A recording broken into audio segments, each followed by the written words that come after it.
University કે યુદ્ધનું મેદાન વારાણસીની પ્રતિષ્ઠિત બનારસ હિન્દુ યુનિવર્સિટીમાં શનિવારે બિરલા હોસ્ટેલ બહાર વિદ્યાર્થી પર ફાયરિંગ થતાં ખળભળાટ મચી ગયો। બાઇક સવાર 3 અજાણ્યા શખ્સોએ અચાનક 4 રાઉન્ડ ફાયરિંગ કર્યું હતું।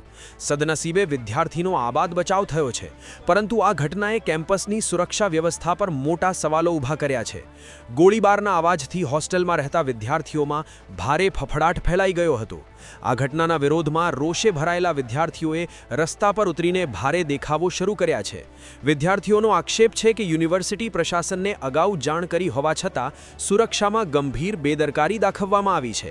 હાલમાં કેમ્પસમાં ચુસ્ત પોલીસ બંદોબસ્ત ગોઠવી દેવામાં આવ્યો છે અને વરિષ્ઠ અધિકારીઓ મામલાની તપાસ કરી રહ્યા છે। પોલીસે ગુનો નોંધીને સીસીટીવી ફૂટેજના આધારે હુમલાખોરોની શોધખોળ તેજ કરી છે। શિક્ષણ સંસ્થાઓમાં આવી હિંસક પ્રવૃત્તિઓએ વાલીઓ અને વિદ્યાર્થીઓની ચિંતા વધારી દીધી છે। વધતી જતી આવી ઘટનાઓ મામલે તમારું શું માનવું છે?